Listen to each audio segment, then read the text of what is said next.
ರಾಜ್ಯದಲ್ಲಿ ಜಾತಿ ಗಣತಿಯ ಒಂದು ವಿಚಾರ ಈಗ ಮತ್ತೆ ಮುನ್ನೆಲೆಗೆ ಬಂದಿರುವಂಥದ್ದು. ಈ ಕುರಿತಾಗಿ ಈಗ ಕಾಂಗ್ರೆಸ್ ಸರ್ಕಾರ ಇದರ ಒಂದು ವರದಿಯನ್ನು ಬಿಡುಗಡೆ ಮಾಡ್ತೀವಿ ಅಂತ ಮುಂದೆ ಅಂದರೆ ಜನವರಿ 16ನೇ ತಾರೀಕು ಅಂದರೆ ನಾಳೆ ಗುರುವಾರ ಒಂದು ಬಿಡುಗಡೆ ಮಾಡ್ತೀವಿ ಸಚಿವ ಸಂಪುಟದ ಒಂದು ಸಭೆಯಲ್ಲಿ ಅಂತ ಒಂದು ಮಾಹಿತಿಯನ್ನು ಕೂಡ ಕೊಟ್ಟಿತ್ತು.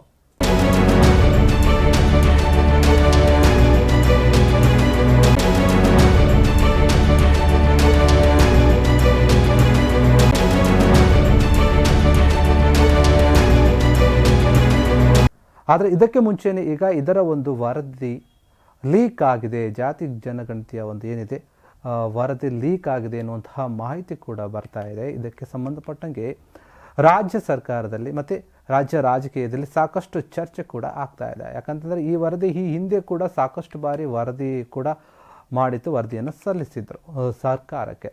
ಆದರೆ 2011ರಲ್ಲಿ ನಡೆದಂತಹ ಒಂದು ಸಮೀಕ್ಷೆ ಏನಿದೆ ಆಗಿನಿಂದ ಕೂಡ ಇದುವರೆಗೂ ಕೂಡ ಯಾವುದೇ ರೀತಿಯಾಗಿ ಒಂದು ಜಾತಿ ಗಣತಿಯ ಒಂದು ವರದಿಯನ್ನು ಬಿಡುಗಡೆ ಮಾಡೋಕ್ಕೆ ಆಗಿಲ್ಲ ಸರ್ಕಾರಗಳಿಗೆ.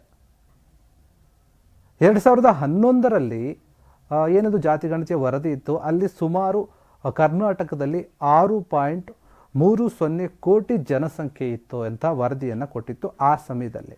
ಬಾಯಲ್ಲಿಟ್ರೆ ಬೆಣ್ಣೆಯಂತೆ ಕರಗುವ ಜೀನಿ ರಾಗಿ ಬಿಸ್ಕತ್ ಹಾಗೂ ಮಕ್ಕಳಿಗೆ ವಿಶೇಷವಾಗಿ ತುಪ್ಪ ಮತ್ತು ಬೆಣ್ಣೆಯೊಂದಿಗೆ ತಯಾರಿಸಿದ ರಾಗಿ ಸರಿ ಹಿಟ್ಟಿನ ಬಿಸ್ಕತ್. ಇದರ ಕುರಿತಂತೆ ಈಗ ಈ ಒಂದು ಅಂದರೆ ಜನಗಣತಿಯ ಒಂದು ವರದಿ ಏನಿದೆ ಇದಕ್ಕೆ ಸಂಬಂಧಪಟ್ಟಂತೆ ಪರಿಶಿಷ್ಟ ಜಾತಿ ಮತ್ತು ಪರಿಶಿಷ್ಟ ಪಂಗಡದ ಒಂದು ಜನರು ಏನಿದ್ದಾರೆ ಅವರ ಸಂಖ್ಯೆನೇ ಹೆಚ್ಚಾಗಿತ್ತು ಮತ್ತು ಮುಸ್ಲಿಂ ಸಂಖ್ಯೆ ಕೂಡ ಹೆಚ್ಚಿತ್ತು. ಅಂದರೆ 3ನೇ ಸ್ಥಾನವನ್ನು ಪಡೆದುಕೊಂಡಿತ್ತು ಅಂತ 2011ರ ಒಂದು ಜನಗಣತಿಯ ಒಂದು ವರದಿಯ ಪ್ರಕಾರ, ಜಾತಿ ಗಣತಿಯ ಒಂದು ವರದಿ ಪ್ರಕಾರ ಮಾಹಿತಿ ಇತ್ತು. ನಂತರ ಲಿಂಗಾಯತ, ಒಕ್ಕಲಿಗ ಮತ್ತು ಇತರೆ ಒಂದು ಜಾತಿಗಳೇನಿದೆ ಅವರು ಬರ್ತಾರೆ, ಅವರ ಸಂಖ್ಯೆ ಹೆಚ್ಚಿದೆ ಎನ್ನುವಂತಹ ವರದಿ ಇತ್ತು. ಇದರ ಒಂದು ವರದಿ ಈಗ ಮತ್ತೆ ಕೂಡ ಏನಂದರೆ 2015ರಲ್ಲಿ ಒಂದು ವರದಿ ಕೂಡ ಸಲ್ಲಿಕೆ ಆಗಿರುತ್ತೆ ಈ ಒಂದು ವಿಚಾರಕ್ಕೆ ಸಂಬಂಧಪಟ್ಟಂತೆ. ಆಗ ಕೂಡ ಸಿದ್ದರಾಮಯ್ಯ ಅವರ ಸರ್ಕಾರ ಅಂದರೆ ಇತ್ತು. ಆದರೆ ಕಳೆದ ಫೆಬ್ರವರಿ ತಿಂಗಳಲ್ಲಿ ಕೂಡ ಇದರ ಬಗ್ಗೆ ಒಂದು ಸಮೀಕ್ಷೆ ಕೂಡ ನಡೆದಿತ್ತು. ಅಂದರೆ ಜಯಪ್ರಕಾಶ್ ಹೆಗ್ಡೆ ಇದ್ದಾರಲ್ಲ, ಅವರ ಒಂದು ಅಧ್ಯಕ್ಷತೆಯಲ್ಲಿ ರಾಜ್ಯ ಹಿಂದುಳಿದ ವರ್ಗಗಳ ಆಯೋಗ ಒಂದು ಸಾಮಾಜಿಕ ಮತ್ತು ಶೈಕ್ಷಣಿಕ ಒಂದು ಸಮೀಕ್ಷೆಯನ್ನು ನಡೆಸಿ CM ಸಿದ್ದರಾಮಯ್ಯ ಅವರಿಗೆ ವರದಿಯನ್ನು ಕೂಡ ಸಲ್ಲಿಸಿತ್ತು. ಈ ಕುರಿತಂತೆ ಇನ್ನು 2013 ಮತ್ತು 2018ರ ಒಂದು ಅವಧಿಯಲ್ಲಿ ಕೂಡ CM ಸಿದ್ದರಾಮಯ್ಯ ನೇತೃತ್ವದ ಸರ್ಕಾರವೇ ಕೂಡ ಇತ್ತು. ಆ ಸಮಯದಲ್ಲಿ ಕೂಡ ಕಾಂತರಾಜು ಅಧ್ಯಕ್ಷತೆಯ ಅಂದಿನ ಹಿಂದುಳಿದ ವರ್ಗಗಳ ಆಯೋಗವು ಸಾಮಾಜಿಕ ಮತ್ತು ಶೈಕ್ಷಣಿಕ ಸಮೀಕ್ಷೆಯನ್ನು 2015ರಲ್ಲಿ ಕೈಗೊಂಡಿತ್ತು, ವರದಿಯನ್ನು ಕೂಡ ಕೊಟ್ಟಿತ್ತು. ಆದರೆ ಬಳಿಕ ಅದು ಸಿದ್ಧವಾದಂತಹ ವರದಿ ನಾನಾ ಕಾರಣಗಳಿಂದ ಸರ್ಕಾರ ಸ್ವೀಕರಿಸೋಕೆ ಆಗಲಿಲ್ಲ. ಆದರೆ ಆ ವರದಿಯಲ್ಲಿನ ಅಂಶಗಳು ಆ ಸಮಯದಲ್ಲೂ ಕೂಡ ಸೋರಿಕೆಯಾಗಿ ರಾಜಕೀಯ ವಲಯದಲ್ಲಿ ಸಾಕಷ್ಟು ಸಂಚಲನವನ್ನು ಮೂಡಿಸಿತ್ತು, ಸಾಕಷ್ಟು ರಾಜಕೀಯ ಚರ್ಚೆಗಳಿಗೆ ಕಾರಣ ಕೂಡ ಆಗಿತ್ತು. ಹೀಗಾಗಿ ಈ ಒಂದು ವರದಿ ಏನಿದೆ ಈಗ ಕೂಡ ಮತ್ತೆ ಸೋರಿಕೆಯಾಗಿದೆ ಎನ್ನುವಂತಹ ಮಾತು ಕೇಳಿ ಬರ್ತಾ ಇರುವಂಥದ್ದು. ಈ ಕುರಿತಂತೆ CM ಸಿದ್ದರಾಮಯ್ಯ ಅವರು ಕೂಡ ಹೇಳಿದ್ರು, ನಾವು ಗುರುವಾರ ಸಚಿವ ಒಂದು ಸಂಪುಟದ ಸಭೆಯನ್ನು ನಡೀತೆ ಅದರಲ್ಲಿ ಮಂಡನೆ ಮಾಡ್ತೀವಿ ಈ ಒಂದು ವರದಿಯನ್ನು ಅಂತ ಹೇಳಿದರು. ಆದರೆ ಇದು ಕೂಡ ಸೋರಿಕೆಯಾಗಿದೆ ಎನ್ನುವಂತಹ ವಿಷಯ ಕೇಳಿ ಬರ್ತಾ ಇದೆ. ಅದರಲ್ಲಿ ಪರಿಶಿಷ್ಟ ಜಾತಿ, ಪರಿಶಿಷ್ಟ ಪಂಗಡ ಮತ್ತು ಮುಸ್ಲಿಂ ಸಮುದಾಯದವರೇ ಹೆಚ್ಚಾಗಿದ್ದಾರೆ ಮತ್ತೆ ಕೂಡ ಅಂತ ಮಾಹಿತಿ ಇದೆ. ಇದಕ್ಕೆ ತೀವ್ರವಾದಂತಹ ವಿರೋಧವನ್ನು ವ್ಯಕ್ತಪಡಿಸಿದ್ರೆ ಲಿಂಗಾಯತ ಮತ್ತು ಒಕ್ಕಲಿಗ ಸಮುದಾಯವರು ಇದರಲ್ಲಿ ಏನೋ ಒಂದು ಲೋಪದೋಷ ಇದೆ, ತಾಂತ್ರಿಕ ದೋಷ ಇದೆ ಎನ್ನುವಂತಹ ಕಾರಣದಿಂದ ಅವರು ಯಾವುದೇ ರೀತಿಯಾಗಿ ಈ ಒಂದು ವರದಿಯನ್ನು ನೀವು ಮಂಡನೆ ಮಾಡಬಾರ್ದು, ಸಲ್ಲಿಸಬಾರ್ದು, ಇದರ ಒಂದು ಮಾಹಿತಿಯನ್ನು ನೀಡಬಾರ್ದು ಅಂತ ಒತ್ತಡವನ್ನು ಕೂಡ ತಂದಿದ್ರು.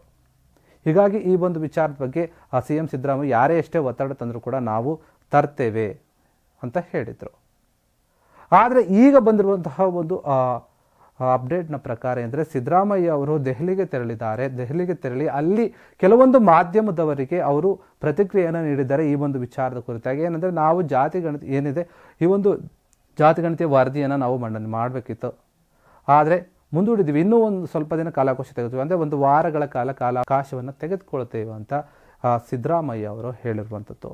ಇನ್ನು ಈ ವಿಚಾರವಾಗಿ 2013 ಏನಿದೆ 2013ರಲ್ಲಿ CM ಸಿದ್ದರಾಮಯ್ಯ ಅವರು ಈ ಒಂದು ವರದಿಯನ್ನು ತೆಗೆದುಕೊಳ್ತೀವಿ, ಇದರ ವರದಿಯನ್ನು ಬಿಡುಗಡೆ ಮಾಡ್ತೀವಿ, ಅಂದರೆ ಕೆಲವೊಂದು ಎಲೆಕ್ಷನ್ಗಳು ಏನಿತ್ತಲ್ಲ ಪೆಂಡಿಂಗ್ ಇರುವಂಥ ಅದು ಮುಗಿದ ನಂತರ ನಾವು ಮಾಡ್ತೀವಿ ಅಂತ ಹೇಳಿದರು. ಆದರೆ ಅದು ಕೂಡ ಸಾಧ್ಯವಾಗಲಿಲ್ಲ. ಹಿಂಗೆ ಮುಂದೆ ಹಾಕ್ಕೊಳ್ತಾ ಬಂತು ಸರ್ಕಾರ. ಈಗ ಅದಕ್ಕೆ ಒಂದು ಮುಹೂರ್ತ ಬಂದಿದೆ, ಅದರ ಒಂದು ಕಾಲಾವಕಾಶ ಈಗ ಸರಿಯಾದ ಸಮಯ ಬಂದಿದೆ ಅಂತ ರಾಜ್ಯ ಸರ್ಕಾರ ನಿರ್ಧಾರ ಮಾಡಿದೆ. ಆದರೆ ಈಗಲೂ ಕೂಡ ಇದರ ಒಂದು ಮಾಹಿತಿ ಏನಿದೆ ಸೋರಿಕೆ ಆಗಿದೆ ಎನ್ನುವಂತಹ ಒಂದು ಮಾತುಗಳು ಕೇಳಿ ಬರ್ತಾ ಇವೆ. ರಾಜಕೀಯದಲ್ಲಿ ಇದು ಕೂಡ ಈಗ ಸಾಕಷ್ಟು ಚರ್ಚೆ ಆಗ್ತಾ ಇದೆ. ಕಳೆದ ಬಾರಿ ಸೋರಿಕೆಯಾದಾಗಲೂ ಕೂಡ ಸಾಕಷ್ಟು ಏನು ಚರ್ಚೆ ಆಗಿತ್ತು, ವಿರೋಧಗಳು ವ್ಯಕ್ತವಾಗಿತ್ತು, ಅದರಲ್ಲಿರುವಂತಹ ಮಾಹಿತಿ ಬಗ್ಗೆ ಕೆಲವೊಂದು ಗೊಂದಲಗಳು ಉಂಟಾಗಿತ್ತು, ಅನುಮಾನಕ್ಕೂ ಕೂಡ ಎಡೆ ಮಾಡಿಕೊಟ್ಟಿತ್ತು. ಮತ್ತೆ ಈಗ ಕೂಡ ಅದೇ ಒಂದು ಚಿತ್ರಣ ಮರುಕಳಿಸ್ತಾ ಇದೆ. ಈ ಒಂದು ವರದಿ ಸೋರಿಕೆಯಾಗಿದೆ, ಸೋರಿಕೆಯಾಗಿರುವಂತಹ ಒಂದು ವರದಿಯ ಬಗ್ಗೆ ಪರ ಮತ್ತು ವಿರೋಧದ ಮಾತುಗಳು ಕೇಳಿ ಬರ್ತಾ ಇದೆ.